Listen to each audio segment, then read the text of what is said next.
Hello everyone, Beanuts here. In today's episode, I want to talk about my opinion of, or basically my analysis of what happened in Undertale. First off, I just want to tell everyone this video is going to contain spoilers. So if anyone doesn't want the game ruined for them, just go ahead and click out of this video. So, the first thing I wanted to say is that there are 8 humans basically who fell down from Mount Abbott into the underground. The first human that fell was Chara. When you reach the end of the game to fight Asgore, you will see 7 coffins, and the first one is empty. The reason for this is because Toriel took Chara's body and buried it under the golden flowers at the start of the game. This leaves us with 6 coffins and 6 human souls King Asgore has, right? So when you fall down, you're basically the last soul needed to break the barrier. So if you complete the game and do the Pacifist run, you will realize something crucial to the game's plot. If you go back and speak to Asriel, he will tell you more about Chara and the first fallen human. He will start off by saying that everyone that climbs Mount Abbott disappears, and that Chara climbed it because he hated humanity and he felt strongly about that. Not only that, but that when Chara died and Asriel absorbed his soul, which is debatable since Chara possesses your character, and I'll touch more on that later. Asriel says that he wasn't entirely in control of his body and that Chara made him carry his human body to the human world. Not only that, he adds that Chara wanted to destroy humanity and he struggled against him, which resulted in both of them dying, which eventually led to Asriel's soul being a part of Flowey, right? He says that you're different because you had a similar taste in the way you dress with Chara. That's why, it's one of the reasons why Asriel says he confused you, and he said he shouldn't have treated you like the other human. So anyways, at this point, if anyone was confused, Chara is basically the first fallen human, or whoever you name your character to be, right? So if you call your character John, then John is the first fallen human. But the actual name is Chara, and that basically happens. People found this out through the game files, basically. If you don't give a name to your character, then by default, his name is Chara. Anyways, I also wanted to add that Asriel said that when they were making butterscotch cake for Asgore before, that Asriel and Chara used the wrong ingredients and they ended up poisoning King Asgore, right?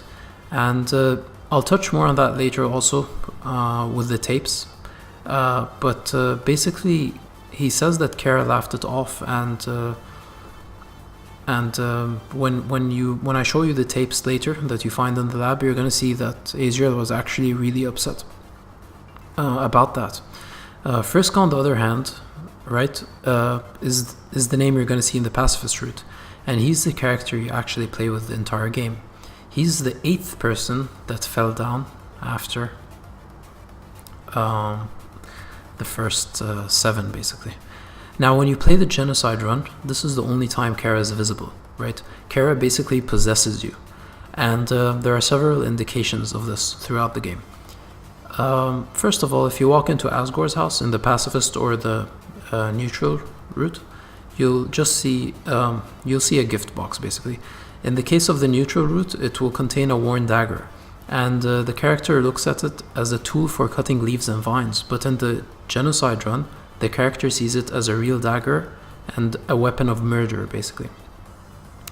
To add on this even more, at the end of the Genocide run, if you say you don't want to erase the game, Chara says that you never had a choice anyway, right? And I'll show a short clip on this. If you then play like the Pacifist route after the Genocide route, and you decide to stay with Toriel, you'll see the alternate ending, and you'll basically see that Frisk is actually possessed by Chara. So even Chara says that you awakened her, and by your actions, through the human soul and determination, she was reawakened, basically. And basically your actions like brought out the worst of Chara, right? Just like she brought out the worst of Asriel when he was Flowey. Now, there's very important information that I thought I would add that is crucial to the game's plot, really, that you find in Alfie's hidden lab. So in the third tape, Asriel basically mentions how him and Chara poisoned Asgore with buttercups because they used wrong ingredients, right? And he says that he should have left it off like Chara did. So Asriel mentions this also in the Pacifist run, like I showed you before, that basically Chara laughed it off when this happened. But it's kind of funny because Asriel says that he should have laughed it off like Chara did, and that shows you that Asriel really was very like naive, and he was doing anything that Chara would tell him to do because he trusted him a lot and he was his best friend. He really liked him, so basically he did anything he would tell him to do.